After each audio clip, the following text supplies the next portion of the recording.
quero começar a criar uma base para aquilo que nós vamos conversar. Eu quero falar a respeito de situações que vocês vivem, porém que vocês nem sempre têm clareza nas escrituras de que vocês estão passando aquilo. Então eu quero tentar jogar um pouco de luz sobre vocês, né? Eu vou estudar com vocês o texto básico que nós vamos estudar, vai ser o texto de 1 João, não precisam abrir ainda não. Filhinhos, eu vos escrevo porque os vossos pecados são perdoados. Depois, filhinhos, eu vos escrevi porque conheceis o Pai. Se o Senhor me permitir, eu quero falar sobre essas duas expressões para os filhinhos. Mas antes disso, eu preciso criar uma base de entendimento da gente, né? As Escrituras, no Novo Testamento, ela nos ensina que o crescimento nosso se dá em 3 etapas. Então, no texto de 1 João, ele fala dos filhinhos, dos jovens e dos pais. Então, a gente supõe, baseado nesse texto, que são 3 etapas de crescimento. Uma onde nós somos filhinhos, outra onde nós somos jovens, outra onde nós somos pais. Nós somos considerados adultos. Se a gente for olhar o Velho Testamento, nós vamos ter algo muito parecido. Porque, por exemplo, Moisés, no período de crescimento dele, ele passou por 3 etapas de 40 anos. 40, na Bíblia, fala de um ciclo, que não precisa necessariamente ser cronológico de 40 anos, mas vai falar de um ciclo para nós. Então Moisés, no processo de crescimento dele, ele passou por esses 3 ciclos de crescimento. 40 anos no palácio, 40 anos no deserto, 40 anos conduzindo o povo. Se nós formos olhar a pessoa do nosso Senhor Jesus, nós também vamos ter 3 ciclos de crescimento nele. Ele tem um ciclo até os 12 anos de idade, ele tem um segundo ciclo onde ele fica, é o período em que a Bíblia menos fala a respeito do assunto, ele fica na casa dos pais dos 12 aos 30, então a gente poderia considerar a juventude dele nesse período, e depois ele tem um período de 3 anos de serviço, onde ele então sobe a cruz em nosso favor. Então Jesus também passou 3 ciclos de crescimento. Esse ciclo, ele pode ser, eu posso olhar esse ciclo do ponto de vista natural, cronológico, certo? Como eu posso olhar esses 3 ciclos do ponto de vista espiritual? Também não vai dar muita diferença, até porque 1 Coríntios nos ensina que primeiro vem o natural, depois o que é espiritual. Então o espiritual segue mais ou menos um padrão do natural, né? Se você abrir Marcos capítulo 4, versículo 8, abra lá por favor, deixa eu citar só 2 textos para os irmãos entenderem isso que está sendo dito. Desculpe, versículo 26, diz assim: disse ainda, o reino de Deus é assim como se um homem lançasse semente à terra, depois dormisse e se levantasse, de noite e de dia, e a semente germinasse e crescesse, não sabendo ele como. A terra por si mesmo frutifica, presta atenção, primeiro a erva, depois a espiga, e por fim o grão cheio de espiga. Quantas etapas? 3. Usando aqui a figura de uma espiga. E quando o fruto já está maduro, logo se lhe mete a foice, porque é chegada a ceifa. Então, de acordo com esse texto, essa parábola que o Senhor conta, nós temos 3 estágios de crescimento, tá? O que eu preciso trabalhar com vocês é que se o primeiro estágio não é bem feito, o segundo vai ter problemas. Então nós precisamos voltar ao início de todas as coisas. E começar a entender como é que a gente faz esse crescimento de um jeito saudável e normal, né? Vejam também João capítulo 15, vê se não é 3 estágios também. Olha o que diz lá. Eu sou a videira verdadeira, e meu pai é o agricultor.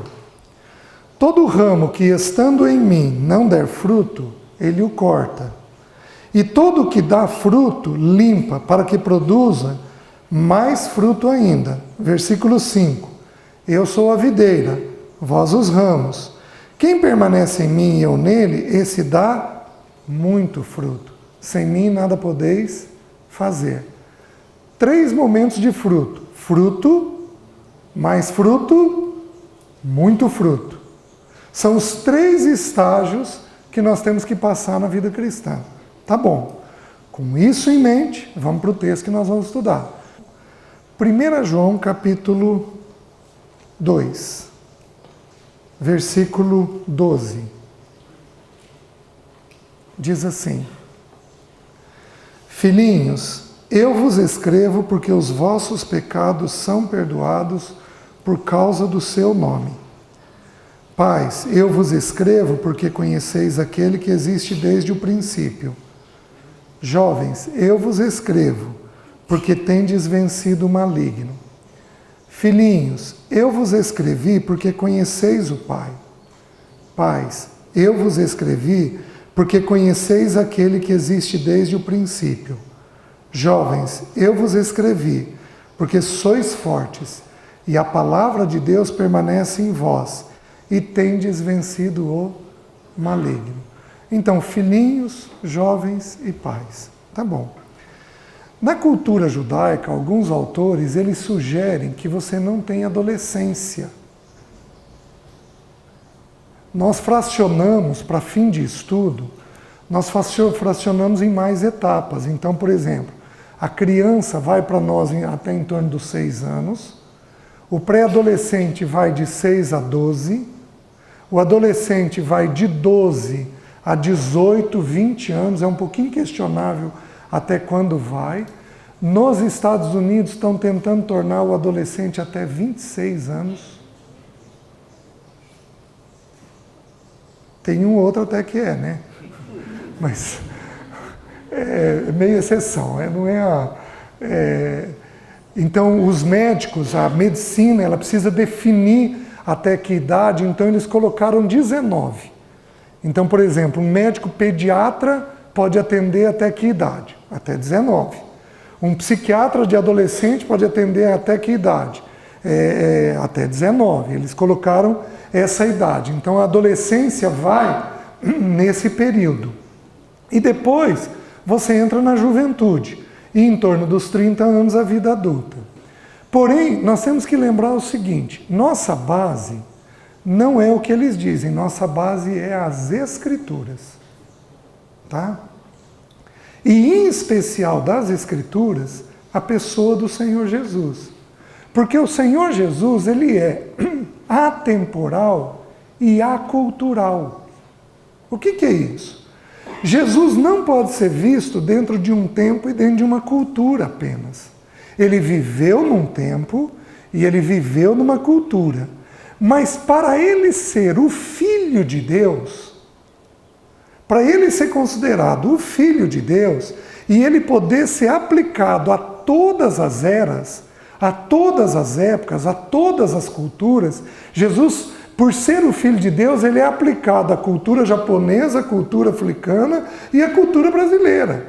Se eu for considerar ele apenas como um judeu, e considerar apenas o que o judaísmo fala, ele não pode ser aplicado às outras culturas. Ele veio para todos os salvos, de todas as tribos, línguas, povos e nações. Então Jesus, ele é atemporal e ele é acultural. Então eu olho a pessoa dele, mas eu tenho que olhar fora de um contexto. Eu considero a cultura, eu considero o tempo, mas eu tenho que considerar que é nele que Deus nos ensina sobre quem o ser humano é. Vocês estão conseguindo entender? Jesus é o Filho de Deus. Por ser o Filho de Deus, ele é a cara de quem? De Deus. Porque um filho reflete a cara do pai e da mãe. Mais ou menos isso. Porém, ele é filho do homem. E daí? Por que ele é filho do homem? Você já parou para pensar nisso? O homem lá está em H maiúsculo. Então está se referindo ao próprio Pai. Por que ele é filho do homem? Porque Jesus, ele é a excelência da criação. Então é na pessoa de Jesus que o japonês, o africano, o brasileiro, o americano, o venezuelano, é na pessoa de Jesus que eu e você vamos nos espelhar. Ele é o modelo para toda a raça humana. Então, como filho de Deus, ele retrata a imagem do Pai. Mas como filho do homem, ele retrata aquilo que o Pai espera do ser humano. Você está me entendendo? Então, Jesus, ele está acima do tempo e da cultura. Então, quando eu olho a pessoa dele, eu tenho que entender que, como filho do homem, aquilo que ele traz na essência dele, na pessoa dele, é o que tem que ser imitado. Então, se eu parar e olhar a pessoa do meu Senhor Jesus, quantas etapas eu vou ter no crescimento dele? 3. A Bíblia fala que do nascimento dele, diz que ele fugiu para o Egito, enquanto Herodes ainda era vivo, e aos 2 anos ele volta. Será que 2 anos a Bíblia está nos falando alguma coisa? Acho eu que não, porque está contando apenas que ele volta com 2 anos de idade depois da morte de Herodes. Tudo bem até aí? Tanto que Herodes mandou matar as criancinhas de 2 anos para baixo, para que ele não tivesse risco em alguém que fosse suceder ele, tá? Mas a primeira história significativa que a Bíblia conta a respeito do nosso Senhor Jesus é aos 12 anos de idade. A segunda que ele vai contar é que no mesmo texto diz que ele ficou sujeito aos pais até aos 30. Então eu vou considerar o seguinte, eu vou considerar que o filhinhos é até 12 anos, o jovem é de 12 a 30, e de 30 para cima é o pai, é aquele que é maduro, é aquele que é adulto. Vocês estão entendendo? Eu posso considerar isso no natural, mas eu também posso considerar isso no espiritual. Vocês estão entendendo? As duas coisas são diferentes, então eu tenho que olhar com um pouquinho de reserva. Então alguns autores, por exemplo, alguns estudiosos da cultura judaica dizem o seguinte, que na cultura judaica você não tem adolescência. Esse conceito de adolescente que nós temos não existe na cultura judaica. Por quê?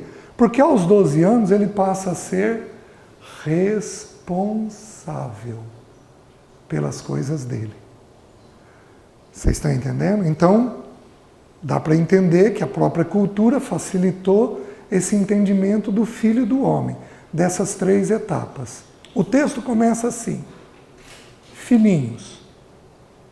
E eu preciso parar aqui e estudar um pouquinho sobre vocês.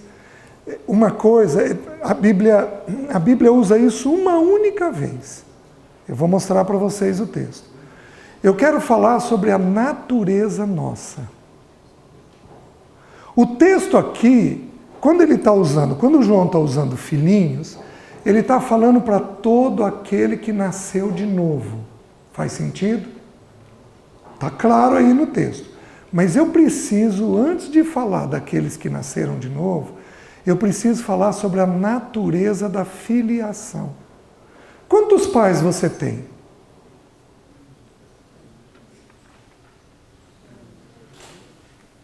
Dois. Um pai e uma mãe. É mais ou menos esse o raciocínio? Certo.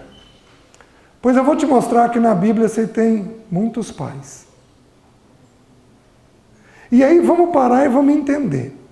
Todas as vezes que a palavra pai for citada para vocês aqui, o original grego é pater. Provedor, nutridor, sustentador. A palavra pai significa provedor, nutridor, sustentador. Tá? Então, se Jesus é filho de Deus, significa que ele expressa a imagem de quem? De Deus. Vocês lembram dele com Filipe? Senhor, mostra-nos o Pai e isto nos basta. Jesus falou o quê? Ô Filipe, você ainda não entendeu? Quem me vê a mim, vê ao Pai. Então a ideia de filiação na Bíblia é que o filho retrata a imagem do... Então entendam o que eu vou falar. Abram em João, capítulo 2. João, Evangelho de João, capítulo 2, versículo 23. Olha o que o texto diz. Estando ele em Jerusalém durante a festa da Páscoa, muitos vendo os sinais que ele fazia, creram no seu nome. Mas o próprio Jesus não se confiava a eles, porque os conhecia a todos, e não precisava de que alguém lhe desse testemunho a respeito do homem, porque ele mesmo sabia o que era a natureza humana. Vamos falar de natureza. Um pé de macieira produz o quê? Uma bananeira produz o quê? Por que o cachorro late? Por que ele não vai para a lama? Porque não é da... Por que a porca vai para a lama? Por que o cachorro volta para o vômito? Porque é da... Por que uma criança faz criancice? Porque é da natureza. É uma questão de natureza. Por que um filho repete as coisas do pai?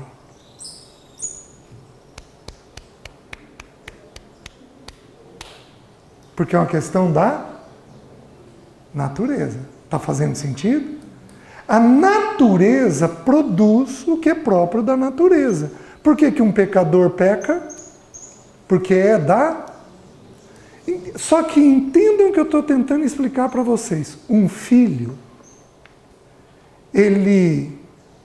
a natureza dele é replicar aquilo que tem no pai dele. Vocês estão me entendendo? Alguns de vocês estão pensando, não, eu não vou fazer isso não.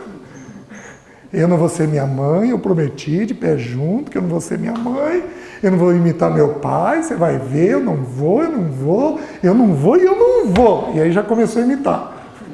Né?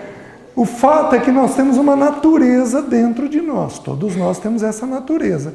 E a filiação é uma expressão que a Bíblia usa para mostrar a natureza que a gente tem. É uma verdade nas Escrituras que, especialmente no Velho Testamento, nós temos filhos bons de pais maus. Como nós temos filhos maus de pais bons. Se a gente estudar a história dos reis, nós vamos ver isso. Mas não muda o princípio de que a tendência natural é nós repetirmos aquilo que os pais da gente fez.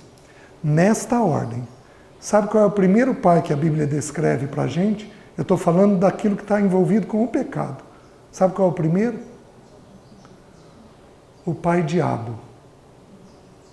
Porque a Bíblia diz lá em João 8,44, vós sois do diabo, que é o vosso pai, porque ele mente desde o princípio.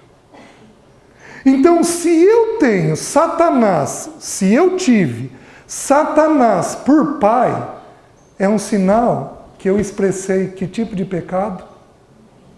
Mentira. Quem aqui nunca mentiu?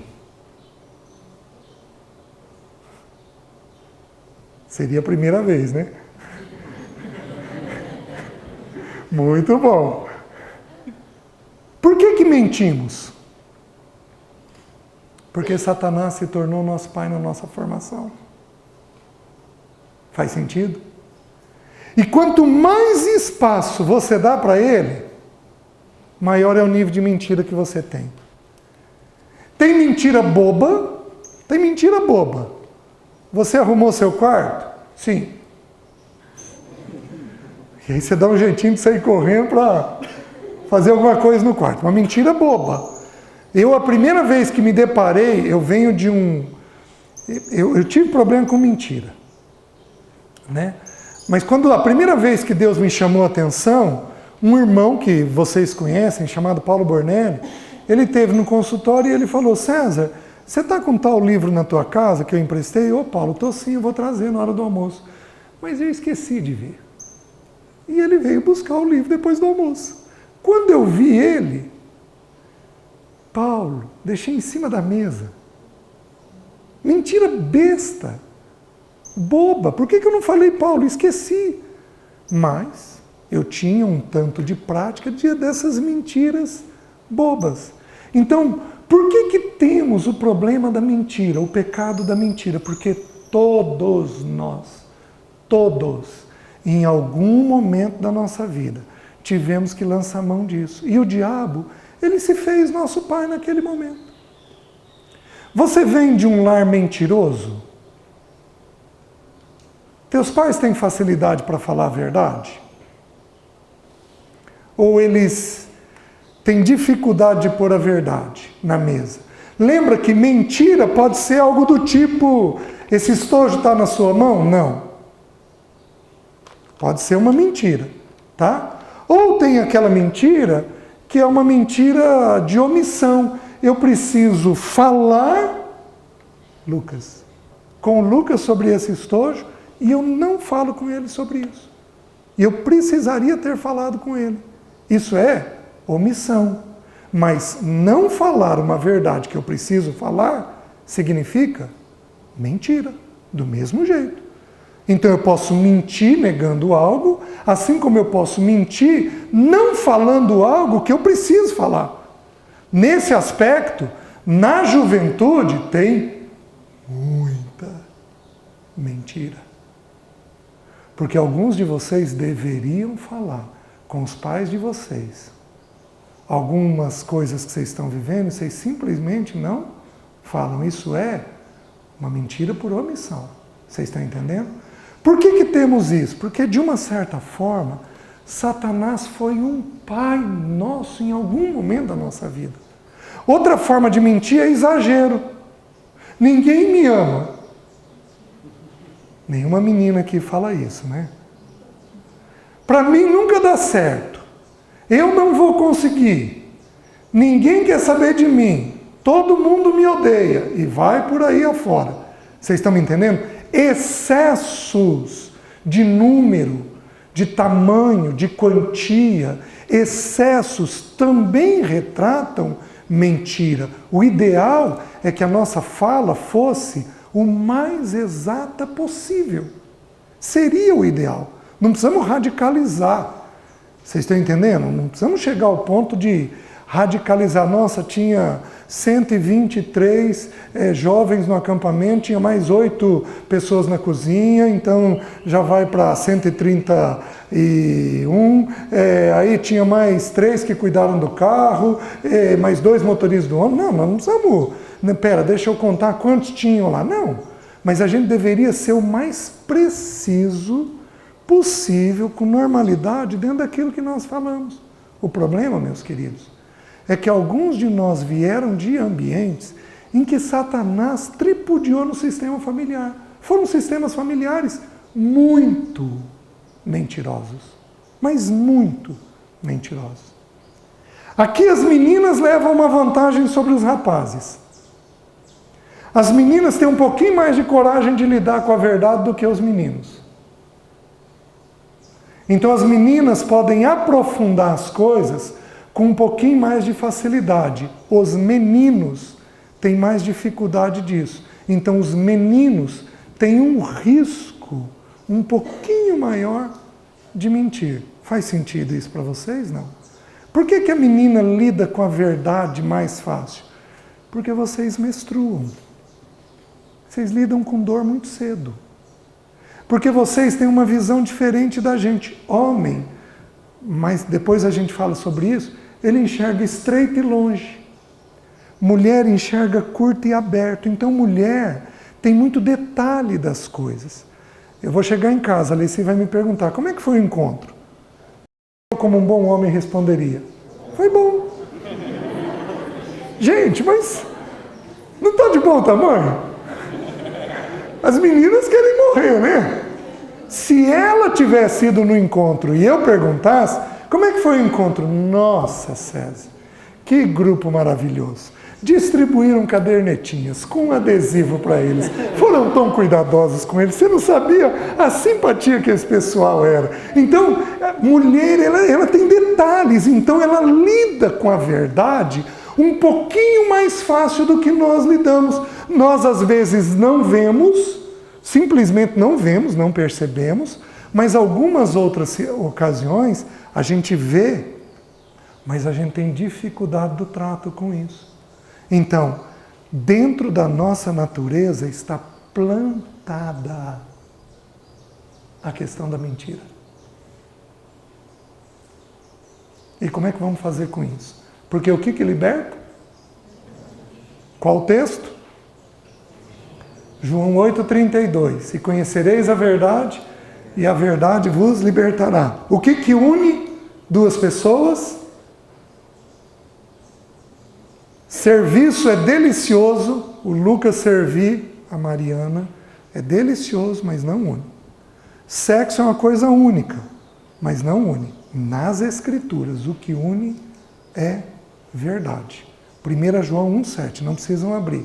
Se andarmos na luz como Deus está na luz, mantemos comunhão uns com os outros. Tem casais assim, tem famílias assim, tem famílias assim, tem famílias assim e famílias assim. Quem são as famílias mais próximas que existem? Aquelas que conseguem lidar com as suas verdades. Vocês estão conseguindo me entender? Então, primeira coisa que existe na natureza da gente, antes da nossa conversão, existe em todos nós a natureza da mentira. Faz sentido? Segundo lugar que a Bíblia diz que a gente é filho, ele não usa ali a palavra nem filho, nem pai, mas a gente deduz isso com uma certa clareza. Abram em Romanos, capítulo 5, se não me engano, versículo 12. Então a primeira foi João 8,44. A segunda. Portanto, assim como por um só homem, 5,12, entrou o pecado no mundo, e pelo pecado a morte, assim também a morte passou a todos os homens, porque todos pecaram. Segundo lugar, nós somos filhos de quem? De Adão. E todos nós herdamos a natureza adâmica dentro de nós. 1 Coríntios 15 ensina isso com clareza. Assim como trouxemos o que é natural, o terreno, devemos também trazer o que é espiritual. Então, todos nós somos filhos de Adão. Nós nascemos em pecado. O que Adão teve? Vamos lembrar, naquela fatídica conversa com a serpente, qual foi o posicionamento de Adão? Em primeiro lugar, Adão sugere o texto que Adão estava do lado de Eva. E o que ele fez? Calou. Nós, homens, temos uma tendência de calarmos demais e não tratarmos o assunto de forma adequada. É uma tendência nossa. Se os meninos aí, ou os casados, querem evoluir nisso, leiam um livro chamado O Silêncio de Adão, Larry Crabb. Isso vai ajudar vocês. Então, todos nós temos uma tendência de não falarmos o que devemos. O que mais? A mulher, porque nós trazemos Adão e Eva dentro de nós. A mulher foi enganada. Ensina para nós o texto a história, mas ensina para nós também 2 Coríntios 11, 2 e 1 Timóteo 2, 13. Diz que a mulher, sendo enganada, caiu então em transgressão. Então a mulher tem uma natureza enganável. O homem não. A Bíblia ensina que o homem peca deliberadamente. Ele sabe o que ele está fazendo. Mas que a mulher, ela é enganável na natureza dela. Então mulher tem que tomar muito cuidado. Porque vocês podem dar sugestões que vão trazer maldição sobre a terra. Porque vocês são enganáveis. Está fazendo sentido?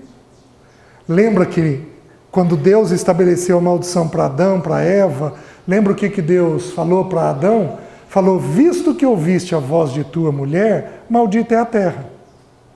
Então a mulher, ela pode trazer uma sugestão que vai trazer maldição sobre a terra. Não é que tudo que ela fala traz maldição, vocês estão entendendo. Eu estou dizendo que ela tem que tomar cuidado, porque a mulher, na natureza dela, ela é enganável. Vocês carregam um pouco mais na emoção. E emoção muda de dia para dia. Tem dia que vocês acordam amando a gente. Tem dia que vocês acordam em dúvida se queriam estar casadas ou queriam namorar. Vocês estão me entendendo?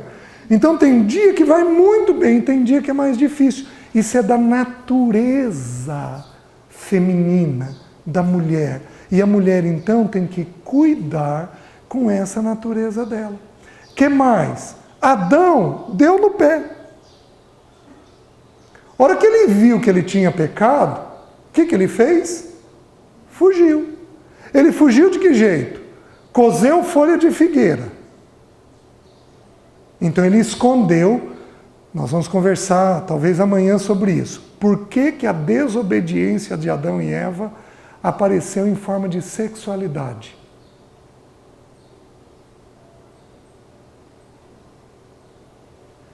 Vão pensando. Porque eu preciso de ajuda nisso. Por que a desobediência apareceu em forma de sexualidade? Então, o pecado foi a desobediência. Eles se viram nus. Qual a primeira providência de Adão? Cozeu folha de figueira, para esconder o seio e as genitálias. Certo? O problema é que folha de figueira seca, enruga e põe as vergonhas em exposição de novo. Então, nós temos uma tendência natural, eu e você, de nos escondermos e de não dizermos as nossas coisas. Não levanta a mão. Quantos jovens esse ano fizeram coisas escondidas? Que se seus pais soubessem, eles iam ficar horrorizados com você. Alguém? Não levanta a mão ainda não. Tem coisa escondida que você não dá conta de falar? Ou por quê? Porque é da natureza adâmica dentro de nós. Nós somos filhos de Adão. Então nós temos essa tendência de escondermos coisas que estão dentro de nós. Filhos. Lembra que nós estamos estudando a questão dos filhos. Filhos. O que é ser um filho? Não um filhinho ainda, mas o que é ser um filho? Já sei que eu sou filho de Satanás quando eu minto, do diabo, já sei que eu sou filho de Adão. Por isso, eu não falo a hora que precisa falar e por isso eu escondo as coisas que eu fiz. Vocês estão entendendo? E aí, depois de um tempo, o que acontece com a gente? Entramos numa crise de medo. Temos uma crise de ansiedade. Porque estamos escondendo coisas dentro de nós. Está fazendo sentido? Algumas vezes, coisa mais comum, gente, é de mulher e de homem. Às vezes você pega homem de 2 metros de altura, 150 quilos, o cara chora e está numa crise, está em um desespero e não entende o que é. Primeira pergunta que a gente faz, querido, tem alguma coisa que ninguém está sabendo? Aí, põe para fora o que fez, que está escondido, que ninguém sabe. Sai de lá com um sorriso no rosto. Pelo simples fato de ter lidado com a verdade. Vocês estão entendendo? Então, essas naturezas dentro de nós, ela é forte. O que mais nós temos na natureza adâmica? Mariane, desculpa. Mariane, presta atenção nisso. Adão virou para Eva, para Deus e falou assim, a mulher que o Senhor me deu.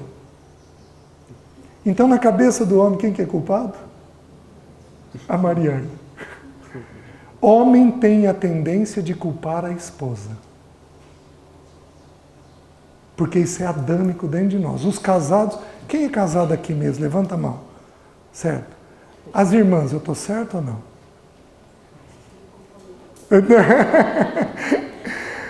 Os homens têm uma tendência, não é 100% disso, mas tem uma tendência natural de culparem a mulher quando algo não dá certo.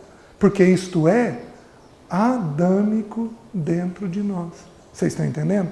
Assim como as mulheres têm uma tendência de espiritualizar em excesso. Porque a Eva condenou quem? A serpente. A serpente me deu e eu comi. Então nós temos uma tendência natural de transferir problema para os outros. Tudo isso está dentro da nossa filiação em Adão. Faz sentido? E nós temos que resolver isso de alguma forma, porque está na carne de todos nós aqui. Alguns de nós aqui, esse mês, já culpamos outras pessoas. Alguns de nós aqui já fizemos isso esse mês. E isso está errado, está indevido. Terceiro par que nós temos, nesta ordem. Efésios, capítulo 2.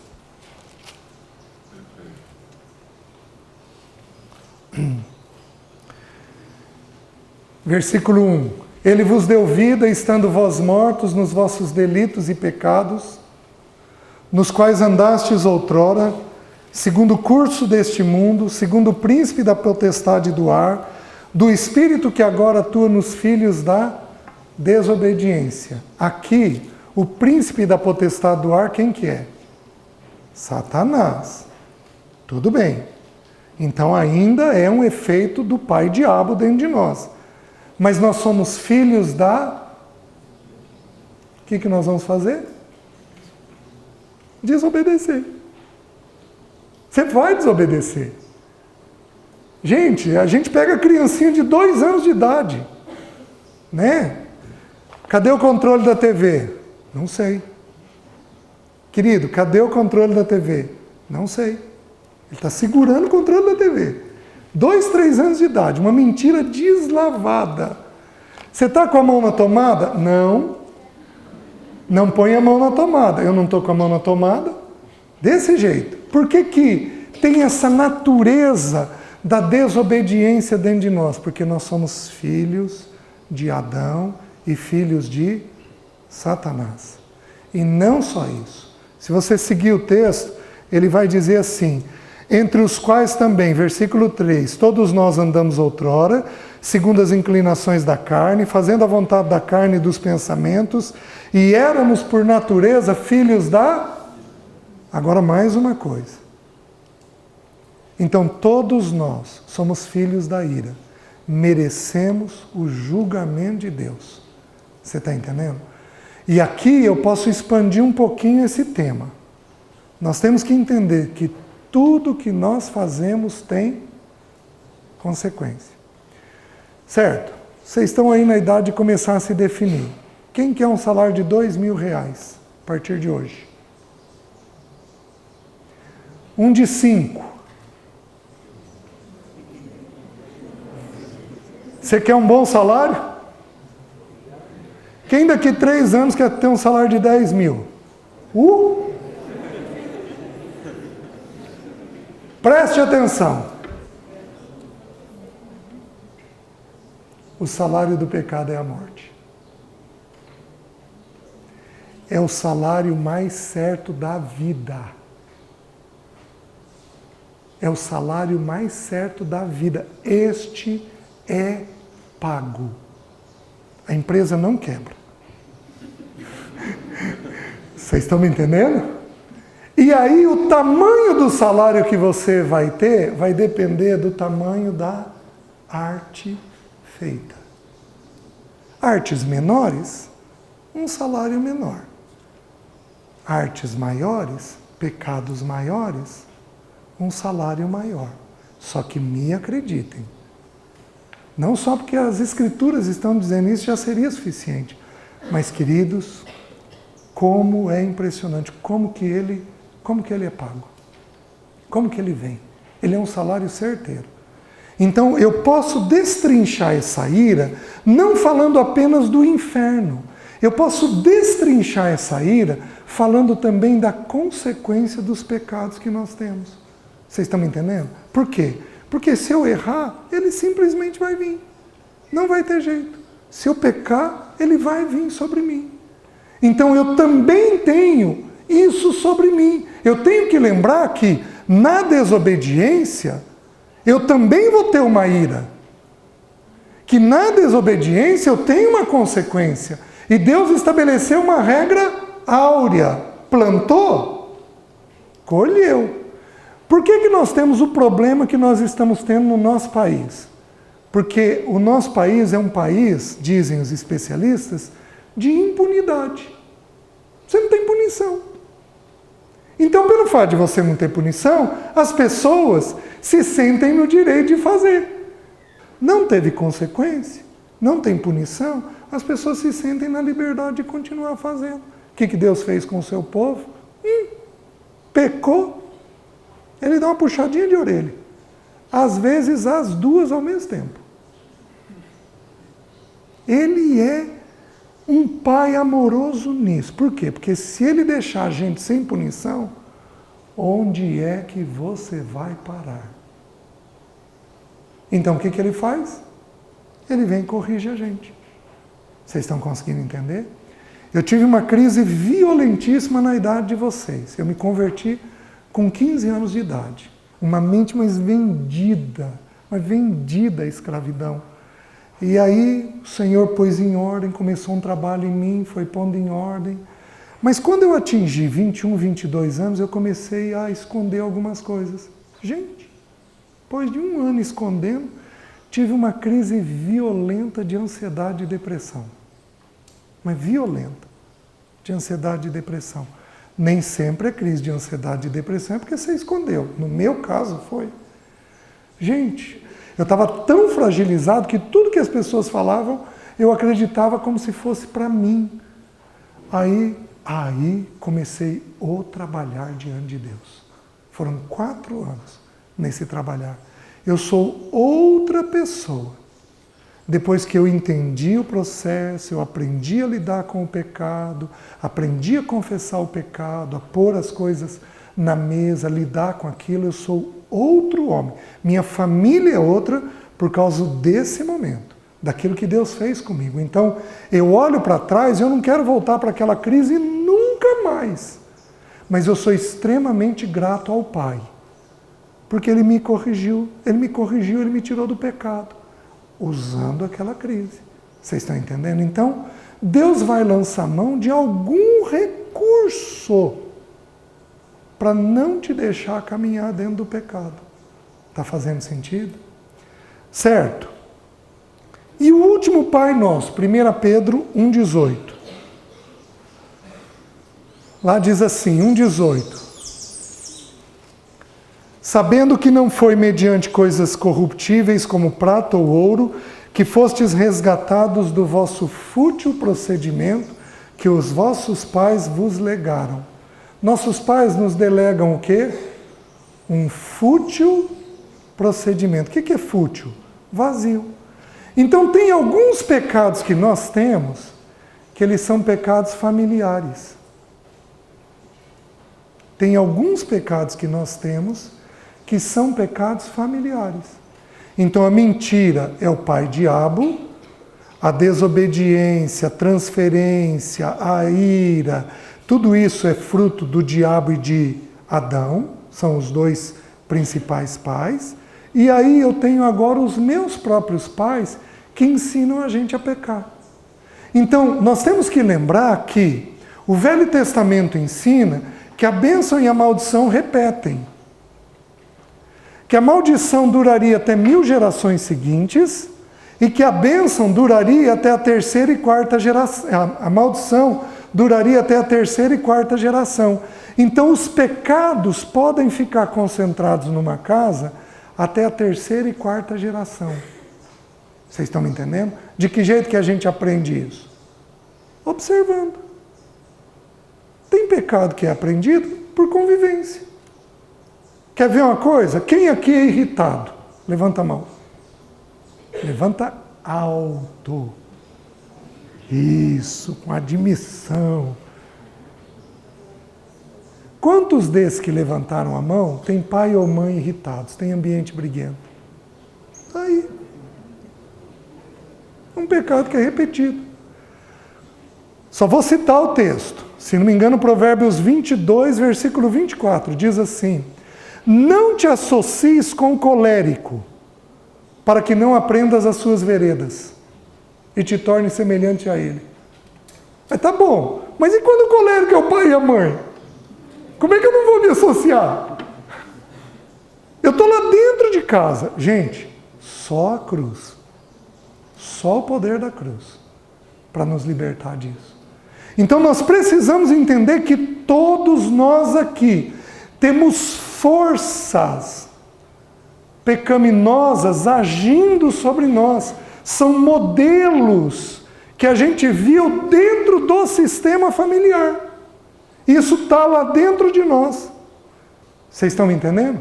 Você quer ver um pecado que é comum? O pecado da compulsão. Compulsão é excesso. Come muito, come pouco. Dorme muito, dorme pouco. Trabalha muito, trabalha pouco. Tem muita prática sexual, excesso de atividade sexual no seu próprio mente ou no seu próprio corpo. O excesso, a Bíblia vai usar a expressão dissolução, que são excessos. E não vos embriagueis com vinho, no qual há dissolução, mas enchei-vos do Espírito. Então essa dissolução, esse excesso que pode ter dentro de nós, são práticas familiares às vezes. Alguns de nós aqui podemos, por exemplo, ter um pai que come de forma errada. Come rápido, come muito, come em demasia, não tem necessidade de comer tudo aquilo. E o filho não tem problema com comida, mas ele dorme muito. O filho dorme demais. Por quê? Porque o princípio é de que excesso migra. Você pode ter um excesso com comida e o teu filho herdar um excesso com você de sono, por exemplo, um excesso sexual. Por isso que a gente sempre vai atrás daquilo que é excesso. Então todos nós temos tendências dentro de nós que vieram da casa. Porém, eu preciso mencionar duas coisas aqui que são importantes. A primeira, nos foi ensinado sobre maldição hereditária dizendo o seguinte, eu acho que não é o que os irmãos pensam, mas eu estou aprendendo a conhecer o grupo. Nos foi ensinado por alguns grupos aí, algumas mulheres pregadoras aí no nosso país afora, que pregaram que quando você tem um pecado muito forte dentro de você, é porque no teu sistema familiar tem um espírito maligno. E esse espírito começou no teu avô, passou para o teu pai, agora está com você. E esse espírito maligno é que está fazendo esse estrago. E nós temos que repreender isso. Não é nada disso que as Escrituras ensinam. Bênção e maldição, depois você estuda Deuteronômio 5, 6 e 11. Bênção e maldição está ligado a obedecer ou desobedecer. Nós aprendemos a obedecer por modelo, como aprendemos a desobedecer por modelo. Vocês estão entendendo? Então é óbvio que Satanás vai se aproveitar dos pecados familiares? É óbvio, mas a Bíblia não ensina que há um demônio marcando território ali, naquela família. Então aí vira um desespero. Meu Deus, o meu avô, eu tenho que conhecer a história do meu avô, o que o meu avô fez. Meu avô foi num centro espírita, então eu tenho que pedir perdão pelo pecado do meu avô. O que a Bíblia ensina? Cada um levará o seu próprio pecado. O pai não levará o pecado do filho, nem o filho o pecado do pai. Ezequiel capítulo 18. Os irmãos estão entendendo? Simples assim.